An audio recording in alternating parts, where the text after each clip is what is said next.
अस्सलाम वालेकुम फ्रेंड्स। आज की वीडियो भी बड़ी मुख्तसर सी है। बसा औकात बंदा अपने आप को ताकत का महवर पाता है, लेकिन घर का वापसी का रास्ता भी उसके पास मौजूद नहीं होता। 4 मई नजूमियों ने टीपू सुल्तान को बताया था कि ये आपकी ज़िंदगी का मनहूस तरीन दिन होगा और उस दिन खबरदार आपने अपनी आर्मी के बगैर नहीं रहना। आधी रियासत टीपू पहले खो चुका था। उसकी मिलिट्री पावर टीपू सुल्तान के मशीर यूं डिप्लॉय करते रहे थे कि वो अंग्रेज़ों के तोपखानों के निशानों पे रही थी। वो खुद खबर देते थे कि टीपू की फ़ौज कहाँ पे मौजूद होगी और यूं उसकी फ़ौजी ताकत तबाह बर्बाद हो चुकी थी। इसके बावजूद 3 ताकतें उस पर हमलावर थी मिल के। अंग्रेज़ जो कि जदीद तरीन असलहे से मुसल्लह थे, हैदराबाद दक्कन के अमीर और तीसरी मराठा रियासत जो कि दिल्ली तक फैली हुई थी। ये तीनों बहुत बड़ी ताकतें थी। आपने सुना होगा, हम बहावलपुर डिवीजन के रहने वाले हैं। बहावलपुर में एक फिक्रा बहुत कॉमन है कि रियासत बहावलपुर हिंदुस्तान की दूसरी अमीर तरीन रियासत थी। इसमें कोई शक नहीं कि ये दूसरी अमीर तरीन रियासत थी हैदराबाद दक्कन के बाद, लेकिन ये इमारत सिर्फ हुक्मरानों की थी, राया की नहीं। अगर राया की इमारत की बात की जाए तो वो फिर टीपू का मैसूर था, जिसे आज 3 हिस्सों में 3 रियासतों में तकसीम किया जा चुका है। और उसकी आबादी की जो फीकस शरह आमदन थी वो बकिया हिंदुस्तानी रियासतों के मुकाबले में एक शहरी की 5 गुना ज़्यादा थी।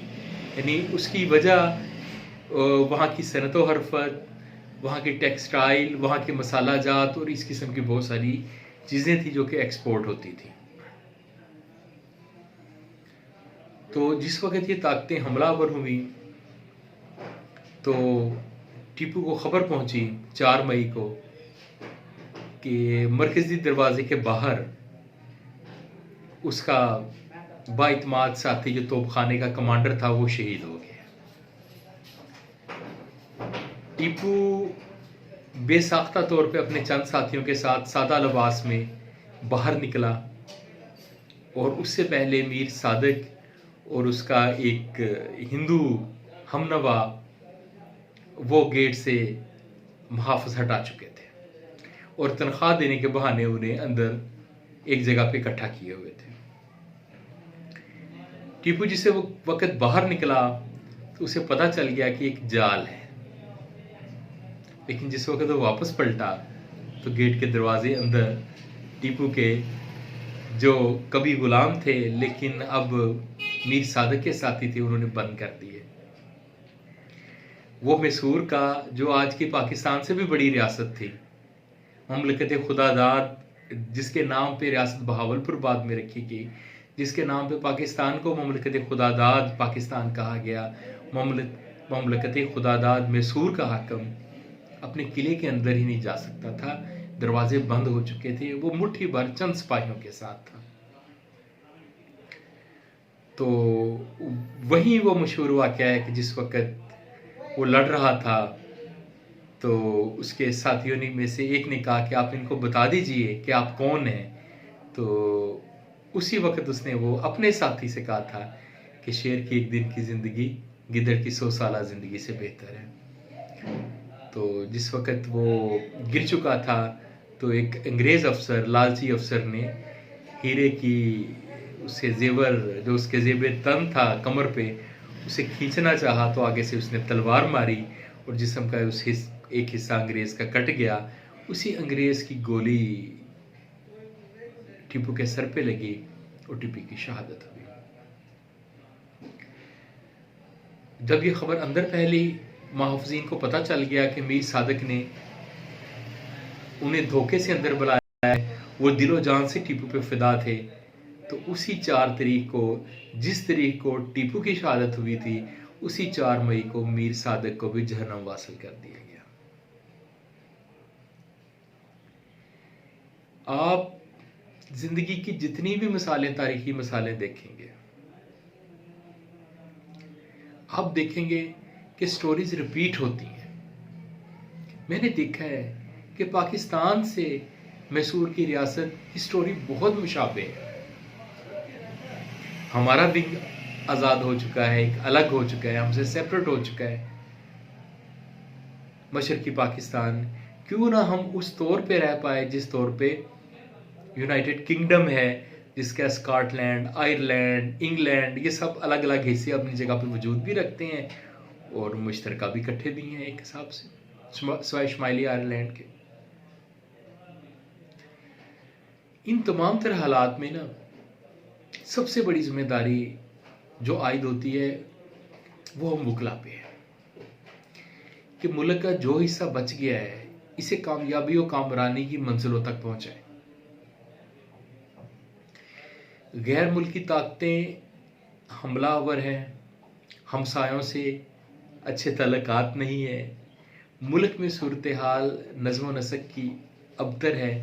ये तमाम सूरत हाल के बावजूद आप देखें एक अदारा अपनी जगह पे परफॉर्मेंस दे रहा है, वो बार और बेंच है। एक सेशन जज साहब होते थे, मुझे बड़े पसंद थे, चौधरी असलम साहब।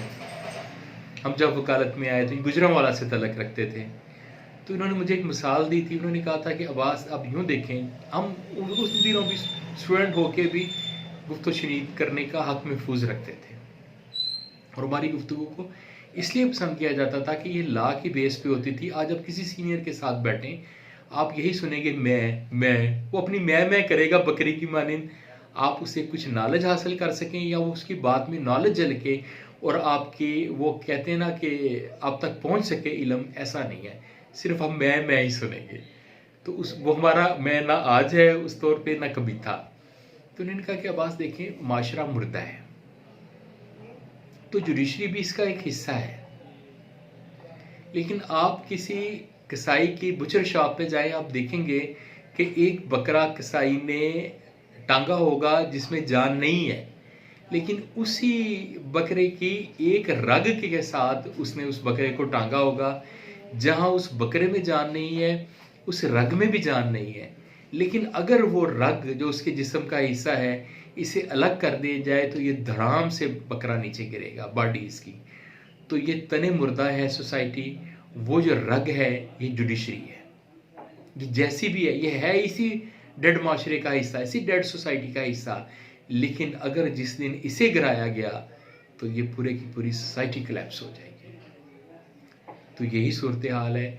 अपने आप को वेल इक्विप्ड करें लेटेस्ट लॉज के साथ। इंटरनेट का पीछा छोड़ें फिलहाल, नए दोस्त इंटरनेट से भी कंसल्ट करें, लेकिन इंटरनेट से आप पूरी जजमेंट्स नहीं रीड करते। आप बुक से जजमेंट रीड करें, पूरी रीड करें, आप में ट्रांसलेशन की सलाहियत आए। मैंने देखा है कि अब अगर 1000 वकील हैं तो उनमें से ट्रांसलेशन की सलाहियत सिर्फ 2-3 में है। आप इंटरनेट पे उठा के देख लें। मैंने देखा है कि जजेस सही ट्रांसलेशन या उसके जजमेंट के विजडम को नहीं पा रहे होते। इसकी वजह सिर्फ यही है कि हमारी ज़िंदगी में किताब निकल गई है और उसकी जगह पे वो साइनॉप्सिस आ गए हैं, इंटरनेट की झलकियाँ आ गई हैं जो आगे से खुद गलत होती हैं। तो कंप्लीट जजमेंट्स मेरे दोस्त पढ़ा करें। मुख्तसर बात ही ठीक है, इसके आगे भी फिर गुफ्तगू करेंगे। शुक्रिया, अल्लाह हाफिज़।